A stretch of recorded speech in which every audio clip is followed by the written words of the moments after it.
Can foreign policy gaffes still sink a candidate? Republican presidential hopeful Francis Suarez fumbling a little bit after getting asked this question about persecuted Muslims in China. Will you be talking about the Uyghurs in your campaign? The what? The Uyghurs. What's a Uyghur? I look at what did you call it, a Weeble? The Uyghurs. You really need to know about the Uyghurs, Mayor. You got to talk about it every day. I will search Uyghurs. I'm a good learner. I'm a fast learner. Suarez trying to clean up his comments like a champ by blaming the interviewer. Quote, "Of course, I'm well aware of the suffering of the Uyghurs in China. I didn't recognize the pronunciation my friend Hugh Hewitt used. That's on me. But hey, what's the big deal anyway? Joe Biden commits new foreign policy blunders on a daily basis. I mean, he just confused Ukraine with Iraq."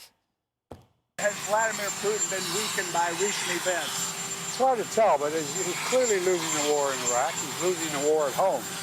And he has become a bit of a pariah around the world. In the realm of gaffes, Dana, where does this one fall? For which one? For Suarez. For Suarez? Well, when I saw it, who was the first person I texted? You. You did. Because I was like, okay, do you remember Gary Johnson in the 2016 campaign? He was a libertarian candidate in the middle of the Syria and ISIS beheading people. And he says, what is Aleppo? Yes. The thing is, first of all, if you're going to go on Hugh Hewitt's show, you better be ready. Yeah. That is a tough show, and he will ask you about foreign policy, and you just have to have a staffer listen a few days and to know that we might not be ready for this yet, boss. Maybe we should hold off on this one for a moment. Because even if I actually don't believe his answer. I don't. When he says, oh, I didn't understand the pronunciation. No, his response, too, is he writes something like you would find on ChatGPT. Says China has a very bad human rights record. Well, yes, of course. You, Francis Suarez, want to be president of the United States. You want to be the commander-in-chief. Tell us why. What is your qualifications? Why would you be better than Donald Trump? Donald Trump's foreign policy in his interview with Bret Baier was excellent. So where are you going to be different? Where are you better? And blaming the interviewer, probably not a great idea. And if he does happen to make the debate stage, I will bet that he has a much better foreign policy prep than he did for that Talk about Uyghurs the entire debate. Yeah. Greg, was this a trick question, or should he have known the Uyghurs? I don't know. Joe, you know what I call Hewitt? What? Hewitt. Yeah. Huh? Pretty cool.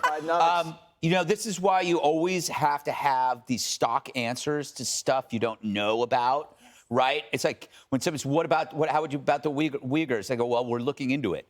Yeah. We're looking into it. It's very interesting. Can I get back to you on that? No, but actually, you want to like go. It's really interesting what's happening right now.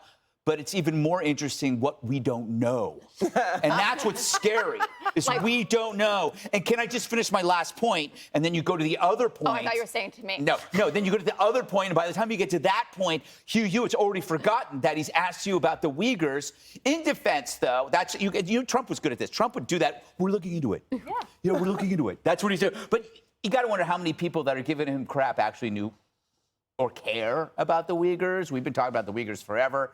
And imagine how lucky politicians were before TV and radio. I mean, what if George Washington and Abe Lincoln were gaffe machines and we just didn't know? Pretty sure they didn't know about the Uyghurs, So it's like, you just have you're doing more interviews, you make some mistakes. Just got to be prepared to lie. George Washington can't do that, though. No. Can't lie. Judge. Well, I have to look at it because, I don't know, Uyghurs, right? I know what they are. We know what they are. Our audience knows what they are. But how do you spell Uyghur? You spell Uyghur, the spelling is U-Y-G-H-U-R.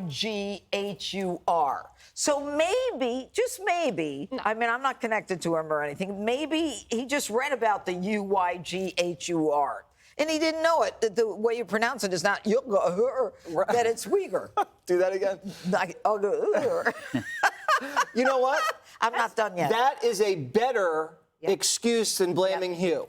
Okay. Hewitt. It's very generous, and it's a good one. That would have been better. Yeah, because if you read about it, you don't know how to say it. And I remember the first time I heard someone say it, and then I went back to look at the spelling because I never knew it. But you know what? To me, Biden stumbling is the thing that I want to talk about. I'm shocked. How does is this guy Biden? By the way, on this calling Ukraine, Iraq, he did it at the fundraiser last night. He did it again this morning when he had those lines on from his CPAP machine.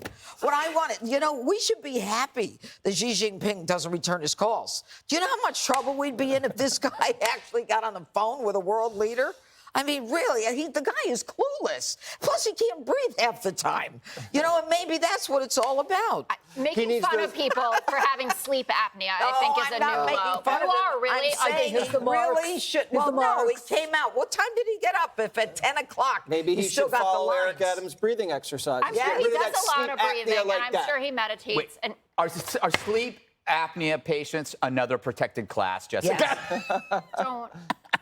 So I think that was the most generous thing I've heard about the Uyghur mess up. And I think that when you don't have good name ID, you can't make mistakes, right? Yeah. Joe Biden, people have seen him make plenty of mistakes. No one really cares about this. It's baked into the proverbial cake. Honestly, what happens, whatever Trump says now has been baked in for years, right? He can mess up on something and people who like him are still going to like him. They indict him or impeach him. I mean, they indict him or impeach him for real things, not switching up to country. Calls. Any hoodles. You can't make a mistake like that because it will haunt you. And if you are going on Hugh Hewitt's show, and Hugh Hewitt is someone who's not going to, be blindly defending Trump. He's open to the other candidates that are out there. You need to know that you're going to be having substantive conversations. He's not going to want to just talk about, what's going on at Disney and the groomers. He's going to be asking you about hard issues. And I didn't think it was a great moment for him. And people who are coming from jobs where they don't have to deal with foreign policy like this have more ground to make up, right? He knows what's going on. I mean, immigration is something he obviously knows about by being the mayor of Miami, but you're going to have to show that you have the chops for this. And I thought it was a meaningful fail on that front. Well, but it's an interesting contrast. That's a candidate who knows more about what's going on in our country than what's going on in China, and maybe that's not so bad.